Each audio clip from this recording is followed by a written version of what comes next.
আসসালামু আলাইকুম। আজকের ভিডিওতে আমি 15 দিনের একটি কমপ্লিট গাইডলাইন আপনাদের সাথে শেয়ার করব, যেটা আপনি যদি ফলো করেন আমি গ্যারান্টি দিতে পারবো 15 দিন পর আপনার রিডিংয়ের স্কিল এবং রিডিংয়ের ব্যান্ড স্কোর অবশ্যই বেড়ে যাবে।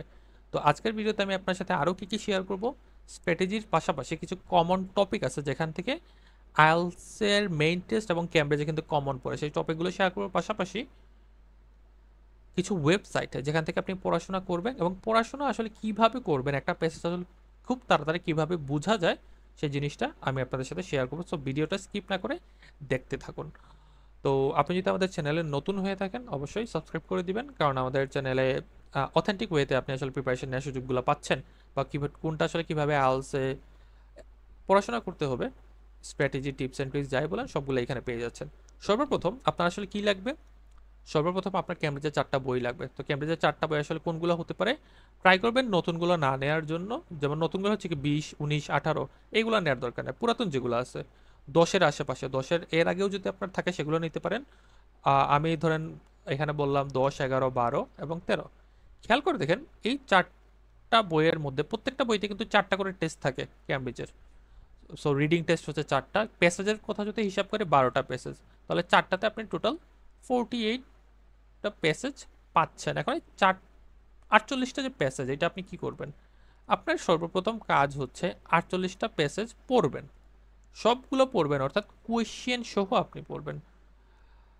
প্রত্যেকটা লাইন ধরে ধরে বুঝে বুঝে বাংলা পড়ার পর এই সময় কোনো ধরনের কোনো টেস্ট দেওয়ার দরকার নাই। একটা কথা চিন্তা করে দেখেন, অনেকে বারবার হচ্ছে মক টেস্ট দেন, পাশাপাশি হচ্ছে ক্যামব্রিজের টেস্ট বারবার প্রতিদিন দিতে থাকেন।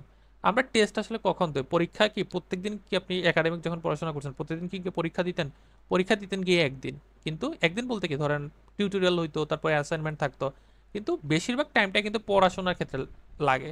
আইএলটিএস আসার পর আপনাদের সমস্যাটা কি হয়, আপনারা প্রত্যেক দিন টেস্ট দেন, অর্থাৎ আপনার মধ্যে যদি 5.5 থাকে আপনি প্রত্যেকদিন ওই 5.5 হচ্ছে যাচাই করতেছেন। 5.5 থেকে আসলে কিভাবে ইমপ্রুভ করা লাগে এটা আসলে কিন্তু বেশিরভাগ স্টুডেন্টরা খেয়াল রাখে না, এবং 2-3 মাস পরে আসলে দেখে যে আমার তো স্টার্ট যখন করছিলাম 5 ছিল, 2-3 মাস পরে 5.5, অর্থাৎ কোনো সিগনিফিকেন্ট আসলে কোনো ইমপ্রুভমেন্ট নাই।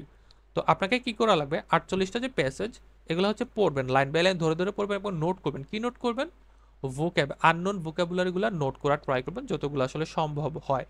তো এখানে মাথায় রাখবেন যে সবগুলো ভোকাবুলারি হয়তো আপনার মনে থাকবে না পরবর্তীতে, কিন্তু এটা হচ্ছে একটা প্র্যাকটিস। 15 দিন আপনি মনে করবেন যে আমার মনে থাকুক বা না থাকুক, আমি হচ্ছে এইখান থেকে ভোকাবগুলো নোট করবো এবং রিডিং পড়বো। কিভাবে পড়বেন আমি একটু পরে বলতেছি। তো এই 15 দিন নিজেকে আসলে একটু হার্ড মেন্টালিটির মধ্যে রাখবেন, যাতে যাই হোক আমি এই গাইডলাইন থেকে আসলে সরবো না। ধরেন আপনার সামনে এরকম একটা প্যারা আছে, আমাদের তো একটা প্যাসেজে অনেকগুলো প্যারা থাকে, তো এইখানে সম্ভবত 3 থেকে 4টা লাইন আছে বা সেন্টেন্স আছে, আমি আসলে কাউন্ট করি নাই। তো 3 থেকে 4টা সেন্টেন্স আপনার প্রথমে কাজ হবে, এইখান থেকে আপনি যখন পড়া স্টার্ট করবেন, এটা সেন্টেন্সের শেষ কোথায়, সেন্টেন্সের শেষ হচ্ছে এইখানে। তো আপনার চিন্তা থাকা লাগবে যে ওকে ফাইন, আমি হচ্ছে এতটুকু পড়ে কি আসলে বুঝতেছি। এখন এইটা বোঝার হচ্ছে একটা ওয়ে আছে, এবং এইটা হচ্ছে যারা একটু এর বেশি অ্যাডভান্স তাদের আসলে এটা দরকার না। যাদের হচ্ছে একদমই কিছু পারতেছেন না, তাদের জন্য আমি বলবো নাউন ভার্ব মেথড বলতে একটা বিষয় আছে। এই ভিডিও দেখার সময়কালে উপরের কোনো একটা জায়গাতে পপ আপ স্ক্রিনে আপনি সেই ভিডিওর লিঙ্কটা পেয়ে যাবেন, অথবা আমি ডিসক্রিপশন বক্সে দিয়ে দিব। আপনি সেইখান থেকে নাউন ভার্ব মেথড বা টেকনিকটা দেখতে পারেন। দেখা যাবে যে সব কিছু আসলে পড়া লাগতেছে না, আপনি একটা ভাইব পেয়ে যাবেন, বা একটু হলেও বুঝতে পারবেন যে এত বড় লাইনে আসলে কি মিন করছে। অর্থাৎ আপনাকে ট্রাই করা লাগবে প্রত্যেকটা লাইন ধরে ধরে পড়ার জন্য। আরেকটা বিষয় বলে রাখি, যে যখন আপনি পড়াশোনা করবেন বা ভোকাবুলারিগুলো লিখবেন, এক্সপেকটেশন খুবই কম রাখবেন। যে আমার আসলে 48টা পেসেজের আমরা তো হিসাব করছি একটু, রাইট? ধরেন আপনি 48টা পেসেজ থেকে 100+, 1000+ও অনেকেরও হইতে পারে, কোনো সমস্যা নাই। ভোকাবুলারি না থাকে কোনো দোষের কিছু নাই। যে হচ্ছে ব্যান্ড 8 পায় তারও যে সব, বা ব্যান্ড 9 পায় তারও যে সব ভোক্যাব হচ্ছে তার জানা, এরকম কিন্তু কোনো কথা নাই। যে ব্যান্ড 8 পায় তার মানে রিডিং এর স্কোর হচ্ছে 35, অ্যারাউন্ড 35-36, তার মানে কি তারও কিন্তু 3টা 4টা ভুল হচ্ছে, রাইট? সো ভুল হবে স্বাভাবিক, বাট এটাকে আপনি একসেপ্ট করে নেবেন। বাট আপনি তো আগে চিন্তা করে বসে থাকেন যে আমার লেভেল হচ্ছে এখন 5.5, আমি চিন্তা করতেছি যে এই ভিডিও দেখার পর আজকে 7 চলে আসবে, আসবে না, কিন্তু একটু টাইম লাগবে, তারপরে গিয়ে বিষয়টা আসবে।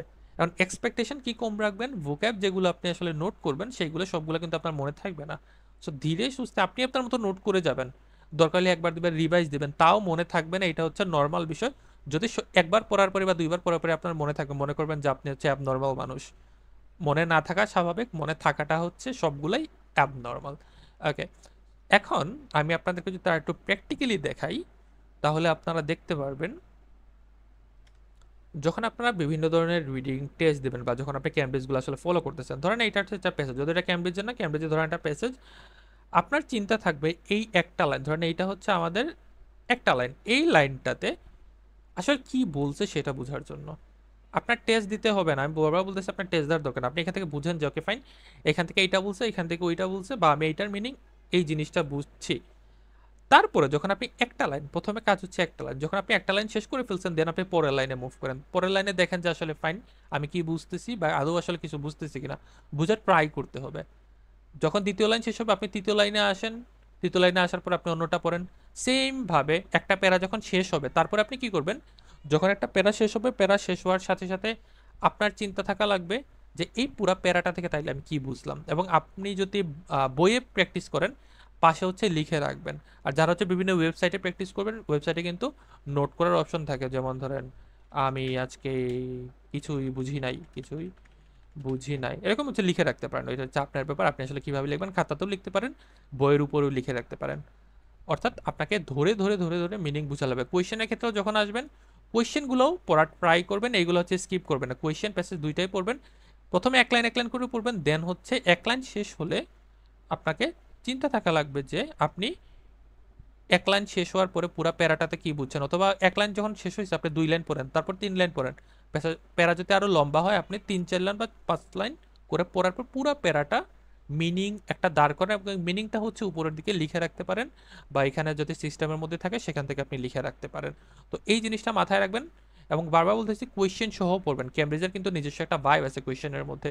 এটা যে আসলে পড়বে সে আসলে এটা বুঝবে। এটা আসলে আমি বলতেছি যে এটা চিন্তা ওইভাবে করেন, ওইভাবে করেন, দেখা যাবে আমি বলার থেকে আপনি যখন এটা পড়ে বের করতে পারবেন, তখন হচ্ছে এটা অনেক বেশি ইফেক্টিভ হবে আপনার জন্য।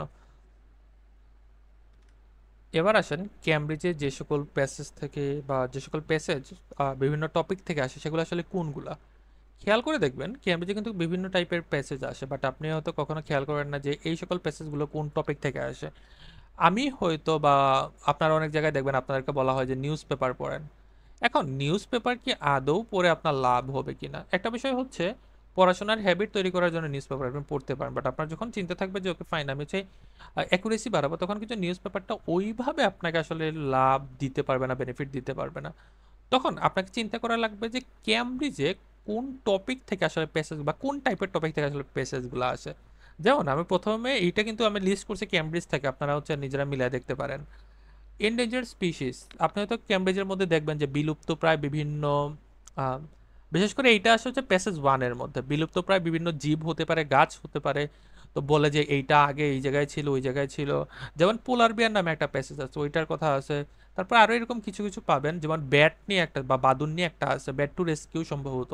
তো এরকম কিছু পাবেন, বা গাছও হতে পারে, প্রাণীও হতে পারে, যেগুলো আসলে বলা হয় বা সেখান থেকে আসলে টপিকগুলো আসে। স্কিমের ক্ষেত্রে আসলে আমি শর্টকাটে বলে যে উবার পাঠাও আমাদের দেশে চলে না। সো উবার পাঠাও আসলে কিভাবে যাত্রা শুরু করছে বা কই থেকে কি হয়েছে, উবার পাঠাও তো হচ্ছে একটা জাস্ট কোম্পানির নাম, বাট এই আইডিয়াটা কই থেকে আসছে, বাইসাইকেল রেন্ট, এইটা রেন্ট, সেইটা রেন্ট, এইগুলো। নিউরোলজি, ব্রেন ফাংশন, এইভাবে অনেকগুলো আছে যে আমাদের ব্রেন কিভাবে কাজ করতেছে, এটা আপনি খেতে পারেন। টেকনোলজি আছে, ওশেন অ্যান্ড মেরিন বায়োলজি, এটা কিন্তু খুবই ইম্পর্টেন্ট। লিসেনিং এর মধ্যে এখান থেকে প্রচুর পরিমাণে আসলে আসে যে প্লাস্টিক কিভাবে আসলে পলিউট করতেছে, বা সমুদ্রের ভিতরে যে ইকোসিস্টেমটা আছে সেটা আসলে কিভাবে কাজ করতেছে। কোনো পার্সন বা ধরেন আইনস্টাইন বা নিউটনের জীবন বৃত্তান্ত দিয়ে দিতেছে, সে আসলে কি করছে না করছে। যেমন পার্সন রিলেটেড আমাদের একটা প্যাসেজ আছে হচ্ছে কোনো একজন আর্টিস্ট ছিল বোধহয়, তো আর্টিস্ট আমার নামটা ঠিক মনে নাই প্যাসেজটার। এনভায়রনমেন্ট, এটা খুবই কমন। তারপর হচ্ছে বিবর্তন আছে আমাদের, জেনেটিক ইঞ্জিনিয়ারিং, এটা ইম্পর্টেন্ট। হিস্ট্রি, এটাও ইম্পর্টেন্ট। স্পোর্টস, হিস্ট্রি কিভাবে পিরামিড তৈরি করছিল, পিরামিড কারা তৈরি করছে, কেন তৈরি করতেছিল। কমিউনিকেশন বা ল্যাঙ্গুয়েজ, এটা হচ্ছে এখানে লিখতে রাখতে পারেন ল্যাঙ্গুয়েজ। তারপর স্পেস, সৌরজগৎ নিয়েও কিন্তু আসতে পারে, যে সোলার। তার পরবর্তীতে হচ্ছে কমেট বা ধূমকেতু যেটা আছে ওইটা কিভাবে আসলে কাজ করে, এই টাইপের টপিকগুলো আসতে পারে। ইকোনমি নিয়ে আসে, আর্কিটেকচার নিয়ে আসে, literature, habit, personality, intelligence, civilisation, এটা খুবই ইম্পর্টেন্ট। সিভিলাইজেশন নিয়ে প্রচুর পরিমাণে আসলে, বা সিভিলাইজেশন শুধুমাত্র হচ্ছে জাতিগতভাবে আপনি চিন্তা করলে হবে না, সিভিলাইজেশনের ক্ষেত্রে দেখা লাগবে যে তাদের ওই সময়টা তারা আসলে কি কি জিনিস আসলে তৈরি করছে, যদিও এটা আসলে আর্কিটেকচারের সাথে কানেক্টেড। হিস্ট্রি সিভিলাইজেশন কিন্তু অলমোস্ট মানে প্রাচীন থেকে আসলে আসছে, কিন্তু তাদের মধ্যে একটু পার্টিকুলারলি রাখার জন্য আমি 20টা টপিক আসলে সিলেক্ট করে রাখছি। আপনি চাইলে ক্যামব্রিজে মিলে দেখতে পারেন যে এই দিক থেকে বা এইগুলোর থেকেই আসলে টপিকগুলো আসে বা এই টাইপের প্যাসেজগুলো আসে। তো আপনি যদি নিউজ পেপার পড়েন যে 20টা মার্ডারের হচ্ছে একটা নিউজ যে কে কিভাবে খুন করছে, আপনি কখনো পাবেন না যে কে কাকে মার্ডার করছে, এগুলো কিন্তু ক্যামব্রিজের মধ্যে নাই। সো আপনাকে যখন পড়বেন বিভিন্ন ওয়েবসাইট থেকে আর্টিকেল, এইগুলা থেকে পড়ার ট্রাই করবে, এই রিলেটেড আর্টিকেলগুলো পড়ার ট্রাই করতে হবে। আমি আপনাদেরকে দেখাবো যে কই কই থেকে পড়বেন, তো এইটা স্ক্রিনশট নিয়ে আপনারা রাখতে পারেন। এবার আসেন কোন কোন ওয়েবসাইট থেকে আসলে পড়বেন। ওয়েবসাইট হচ্ছে এই 5টা হবে, এর বেশি আসলে লাগবে না।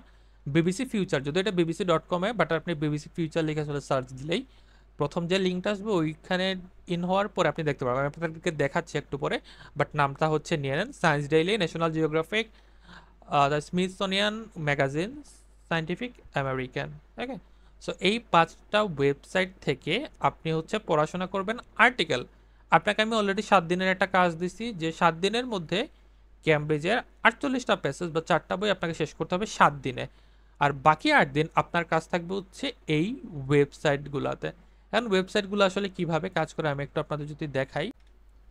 ওয়েবসাইটগুলোতে যখন আপনি আসবেন তখন হচ্ছে দেখবেন এখানে অনেক টাইপের ক্যাটাগরিগুলো দেওয়া আছে। তো আপনার ওই ক্যাটাগরি ওয়াইজ যেগুলো আমি আপনাদেরকে অলরেডি ইন্ট্রোডিউস করাই দিয়েছি যে ক্যামব্রিজে এগুলো আসে বা এগুলো থেকে আসে, তো এগুলো হচ্ছে পড়তে পারেন। তবে কেউ আবার ভাইবেন না যে ভাই এটা হচ্ছে কমন পেপার, কমন না, বাট এই ধাঁচের বা এই টপিকের আসবে। ওকে, সায়েন্স ডেইলি আগেটা ছিল হচ্ছে বিবিসি ফিউচার। তো bbc.com-এ আসলে এটা পাওয়া যায়। তো বিবিসি ফিউচার লিখে সার্চ দিলে যেটা প্রথমে আসে সেখানেই হচ্ছে আপনারা দেখবেন। দেন হচ্ছে সায়েন্স ডেইলি, এইখানে দেখবেন অনেক টাইপের ক্যাটাগরিগুলো আছে। দেন হচ্ছে এটা হচ্ছে ন্যাশনাল জিওগ্রাফিক, তারপরে এইটা কি স্মিথসোনিয়ান ম্যাগাজিন, অ্যান্ড লাস্টে হচ্ছে সায়েন্টিফিক আমেরিকান। একটা বিষয় আপনাদেরকে বলি, একটা ইউজফুল সফটওয়্যার, এটা আসলে কীভাবে কাজ করে। যেমন এই সফটওয়্যারটা হচ্ছে, ধরেন আপনি এটার মানে জানেন না, ওকে, আপনি এখানে যখন ডবল ক্লিক করবেন এটা কিন্তু শো করবে যে আচ্ছা এটার কাহিনী হয়েছে এইটা, বা এটার মানে এইটা, বা এটা হচ্ছে এইটা এইভাবে ইউজ হয়। অ্যান্ড দেন হচ্ছে অন্য আরেকটাতে আমি ক্লিক করি নিউজ পেপার। নিউজ পেপারটা কি, নিউজ পেপারে যে এখানে বলা আছে এটা কি, দেন আপনি যদি এইখানে ক্লিক করেন দেন হচ্ছে এখানে দেখাবে। সো এটা মানে ইন্টারনেটের স্পিডের উপরেও ডিপেন্ড করে যে কত ফাস্ট আসলে দেখাবে। তো এটা ইউজ করতে পারেন, এটার নাম হচ্ছে জিঞ্জার। আপনারা যারা গুগল ক্রোম ইউজ করেন, ক্রোম ওয়েব স্টোর লিখে প্রথমে সার্চ দেবেন, ক্রোম ওয়েব স্টোর, তারপর সার্চ দেবেন AI grammar and spell checker by Ginger. এইখানে অপশনটা থাকবে অ্যাড টু ক্রোম, তো এখানে অ্যাড করে দিবেন, অ্যাড করে দিলেই হচ্ছে আপনার এটা হয়ে যাবে। তো আপনাদেরকে যেটা বললাম ওয়েবসাইটগুলা থেকে প্রত্যেকদিন 5টা করে 8 দিন টোটাল 40টা পড়েন, দেখবেন যে আসলে এই সকল টপিক থেকে এমন এমন আইডিয়া আসলে আপনার জেনারেট হবে। এই কথা কেন বললাম খেয়াল করে দেখেন, অনেক টাইপের ওয়ার্ড আছে যেগুলো হচ্ছে সায়েন্স রিলেটেড, কারণ আপনার যদি এই সকল বিষয়ে ধারণা না থাকে আপনি কিন্তু ঝামেলায় পড়ে যাবেন যখন পেসেজগুলো আসতেছে। যেমন কেমিস্ট্রি রিলেটেড যদি একটা পেসেজের মধ্যে আমরা যাই, এইখানে অনেক গুলা যদিও আছে। তো দেখেন একটা জায়গায় যেমন এখানে পারেক্সাইড, হাইড্রোজেন, এন্ড দেন এটা যদিও হচ্ছে নাম্বার মেটাবলিক, এখন যদি বলে মেটাবলিক মানে কি, আপনার তো মেটাবলিক মানে ওয়ার্ড পেতে পারেন। তো পড়ার সময় যখন এই টাইপের ওয়ার্ডগুলো আপনার হালকা পাতলা ধারণা হবে এবং আপনি মিনিং বোঝার ট্রাই করবেন, বর্তমান সময়ের থেকে অবশ্যই আগামী 15 দিনে আপনি একটা বেটার পজিশনে চলে যাবেন। ওকে, আর অবশ্যই পড়াশোনার সময় জিঞ্জারটা ইউজ করতে পারেন এক্সটেনশন হিসেবে। তো আশা করি আপনাদের হচ্ছে লাভ হবে এই বিষয়টাতে। সবার শেষে আসেন ক্যালকুলেশন করি যে আসলে আমাদের পড়াশোনাটা তাহলে কীভাবে আসতেছে। 7 দিনে আমি ক্যামব্রিজের আপনাদেরকে কয়টা প্যাসেজ দিয়েছি, 48টা প্যাসেজ 7 দিনে। আমার 7 ডেজ রিডিং চ্যালেঞ্জ নামে একটা ভিডিও আছে যেখানে আমি কিন্তু 7 দিনেই 60টা দিছিলাম। জিনিসটা একটু হার্ড, কিন্তু এটা যারা কমপ্লিট করতে পারছে তাদের হচ্ছে রিডিংয়ের অ্যাবিলিটি অনেক বাড়ছে। তো আপনাকে আমি হচ্ছে 4টা বই 7 দিনে দিছি, তো আগের তুলনায় হচ্ছে কম। আগে 7 দিনে 7টা, মানে 7 দিনে 4টা। আর বাকি 8 দিনে আপনি প্রত্যেক দিন 5টা থেকে 10টা করে আর্টিকেল পড়বেন, এবং যে ওয়েবসাইটগুলো আমি বলছি সেই ওয়েবসাইটে টপিকগুলো তো আমি দেখাই দিচ্ছি না, সো টপিক ওয়াইজ আপনি পড়ার ট্রাই করবেন। ইভেন কোয়েশ্চেনগুলো পড়বেন, যখন আপনি ক্যামব্রিজ পড়তেছেন কোয়েশ্চেনগুলো অবশ্যই বাংলা বুঝে বুঝে পড়বেন। এতে করে আপনার লাভ কি হবে? এতে করে আপনি 15 দিন পর, আমি গ্যারান্টি দিয়ে বলতে পারি, 15 দিন পর আপনি নিজেকে এমন একটা পজিশনে নিয়ে যেতে পারবেন, আপনার বর্তমান যে বেঞ্চ স্কোর আছে সেইখান থেকে মিনিমাম 0.5 থেকে ব্যান্ড 1.5 পর্যন্ত আপনার স্কোর বেড়ে যাবে।